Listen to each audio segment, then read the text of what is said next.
Fluminense vai visitar o São Paulo às 4 da tarde, você vê ao vivo na Globo. Então vamos falar com o André Pessoa, que conta mais do Flu pra gente. Boa tarde, André, seja bem-vindo. Oi, Mari, tudo bem? Uma boa tarde a todos. O Fluminense encerrou a preparação pela manhã para esse jogo contra o São Paulo. O time viaja ainda hoje para a capital paulista e vai com novidade na defesa. O zagueiro e capitão Thiago Silva deve voltar ao time titular. Ele que foi preservado no jogo contra o Palmeiras, ficou no banco, entrou no segundo tempo só porque o Ignacio se machucou. Sofreu uma lesão no joelho direito e vai ficar até 6 semanas longe dos gramados. Nos treinos, o técnico Renato Gaúcho testou mudanças no ataque também. Os 3 titulares na última rodada, Serna, Soteldo e Cano, a gente pode ter 2 mudanças com as entradas do Canóbio e do John Kennedy. O Canóbio e John Kennedy. No meio de campo, o Martinelli pode ser poupado, preservado, porque ele vem de uma sequência de 3 jogos como titular. O Bernal seria o possível substituto dele.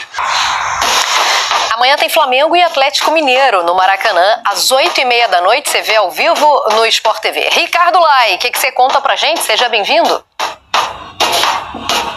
Fala, Mário, um abraço pra você, boa tarde a todos. Olha, o Plata e também o Alan, recuperados de problemas físicos, devem voltar ao time amanhã à noite contra o Atlético Mineiro. O Flamengo de olho na liderança, né, um ponto abaixo do Cruzeiro, que é o primeiro colocado. Antes da partida de amanhã, os novos reforços, Saul Niguez e também o Emerson Royal, serão apresentados à torcida. O Emerson chegou hoje de manhã ao Rio, assina contrato com o Flamengo até 2028, estava no Milan da Itália. E sobre o atacante brasileiro Samuel Lino, do Atlético de Madrid, o Flamengo está acertado com ele e deve ser o próximo reforço. Agora a situação extracampo do Bruno Henrique. A Justiça do Distrito Federal aceitou a denúncia do Ministério Público e o jogador virou réu.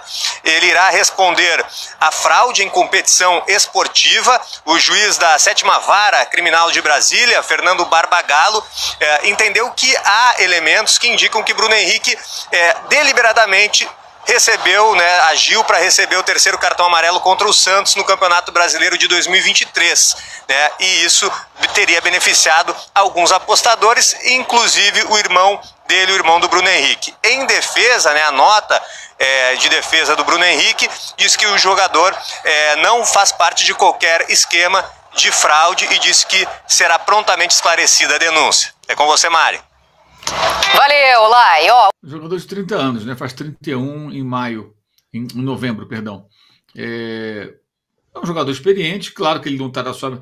Eu vi gente falando aí, mas ele veio para cá porque já não está no mesmo estágio. Óbvio, o Felipe Anderson, por que veio para o Palmeiras, por exemplo? Né? Ora, bolas. E se esse jogador estivesse no seu auge, evidentemente continuariam jogando na Europa. A questão é, com 30 anos para 31, ele dá um caldo? Eu acho que sim, acho que pode ser um jogador útil, um jogador muito competitivo, forte, marca forte, chega junto, vai tomar muito cartão dessa arbitragem horrorosa do Brasil. Vai ter que se adaptar, né? Mas acho que vai agregar, é versátil, joga diferentes posições e acho que pode ser um jogador útil e assim, pronto para jogar, né? O cara chega já em condição de treinar e jogar. E é isso.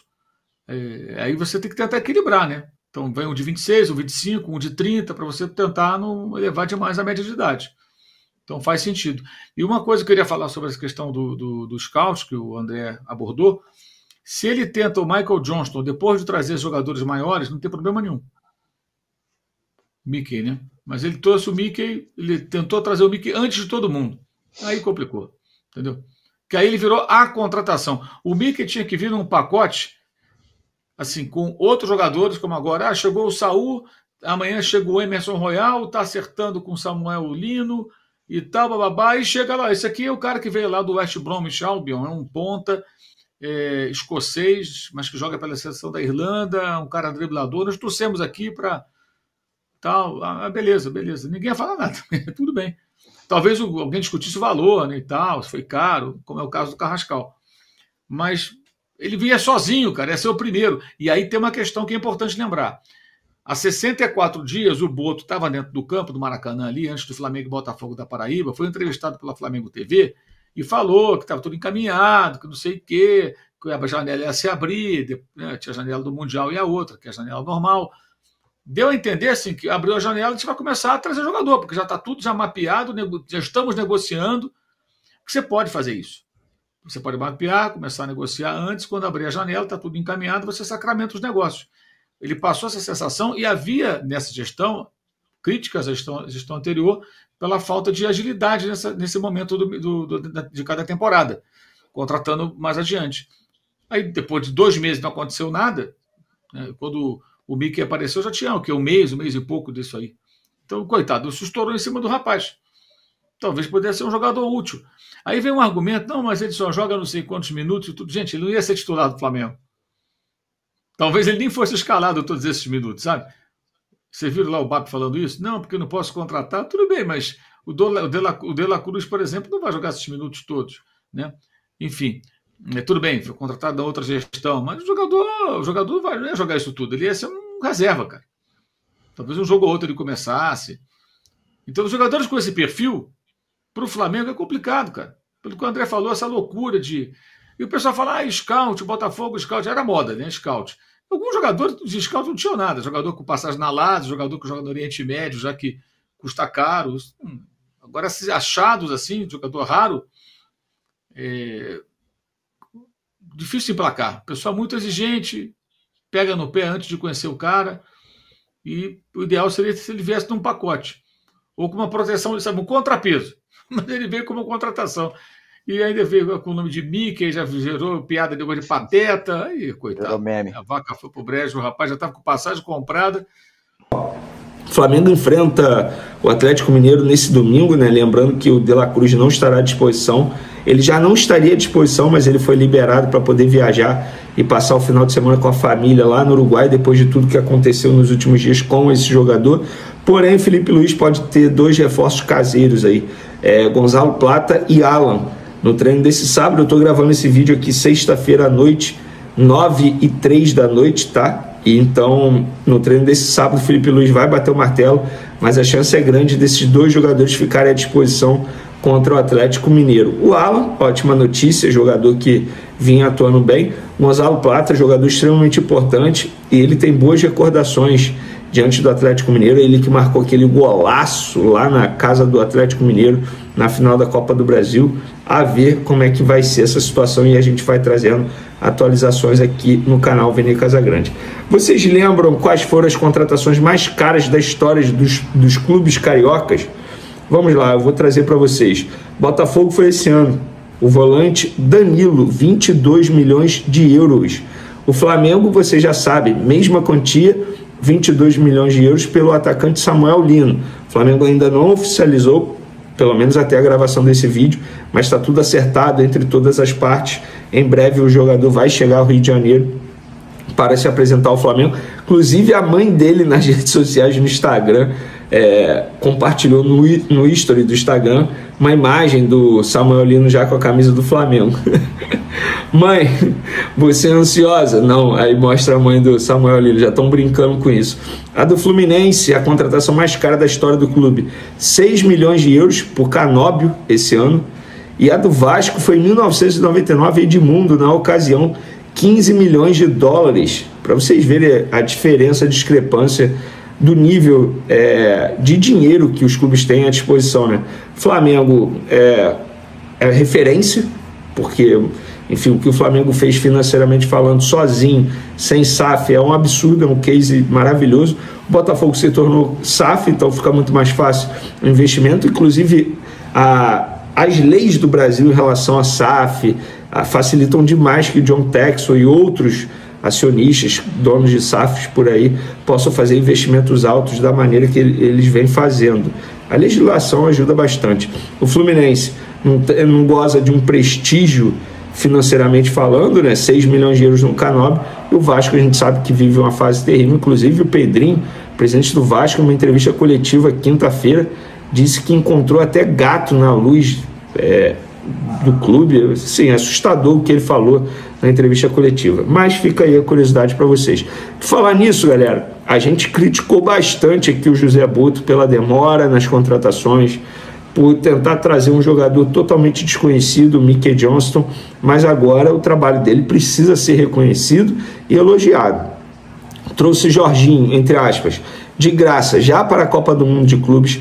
Trouxe o Saúl espanhol, entre aspas, de graça, Quando eu falo entre aspas de graça, porque teve que negociar salário e luvas, tanto o Jorginho quanto o Saúl. Mas o Flamengo não pagou pela transferência, assim como aconteceu com o Danilo, por exemplo, ainda no primeiro semestre. Samuel Lino, uma baita contratação, gente. O José Boto tirou um jogador do Atlético de Madrid, um jogador que tem potencial para continuar na Europa, em outros clubes europeus que iriam, inclusive, e ele conseguiu contratar o Samuel Lino. Emerson Royal, considero também uma boa contratação, jogador de 26 anos, estava a caminho do futebol turco. José Boto foi e contratou. Carrascal, embora seja uma demora absurda para contratar, mostrou convicção, está indo até o fim, vai trazer o jogador. E ainda vendeu o Wesley por um valor maravilhoso, gente. 25 milhões de euros fixo, mais 5 em metas. Se bate as metas em 30 milhões de euros. E tem um detalhe que não pode passar batido. Todas as negociações sem viajar, sem a tal da Eurotrip, aquela fanfarronice toda que eu considerava uma fanfarronice danada. Certa vez foram tentar buscar o Jorge Jesus, apareceu, enfim, na câmera lá no estádio. Negócio, eu não gostava muito daquilo não. Então o José Boto agora merece os elogios.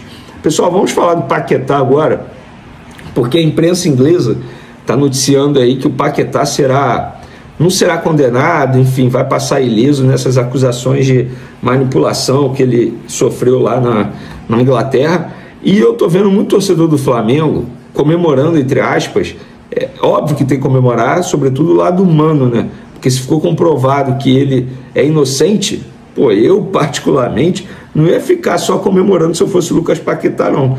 Cara, eu ia tentar ver isso aí, porque a imagem dele ficou muito danificada. Ele deixou de ir para o Manchester City na ocasião. O Flamengo segue movimentando o mercado da bola e, após fechar as contratações de Emerson Royal e Samuel Lino, o clube agora mira mais um nome de peso para reforçar o elenco comandado por Felipe Luiz. Desta vez, o alvo é o atacante argentino Lucas Beltrán, que atualmente defende a Fiorentina da Itália. Segundo informações dos jornalistas Raiza Simplício e César Luiz Melo, o mais querido já enviou uma proposta oficial para contar com o jogador. A oferta gira em torno de 15 milhões de euros, o que equivale a cerca de 98 milhões de reais, mostrando que o Flamengo realmente está disposto a investir pesado para montar um elenco competitivo. Lucas Beltrán tem 24 anos e ganhou destaque no futebol sul-americano quando atuava pelo River Plate. Com muita raça, presença diária na grande área, bom posicionamento e um faro de gol apurado, Beltrán chamou a atenção de clubes europeus e acabou sendo vendido à Fiorentina, onde vem tendo boas atuações.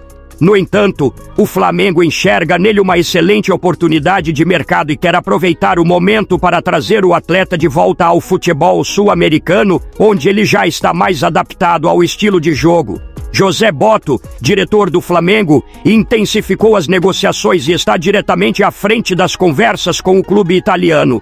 A ideia do Flamengo é fechar com o jogador o quanto antes, pois a comissão técnica acredita que ele pode ser essencial na briga pelos 3 títulos que o time disputa.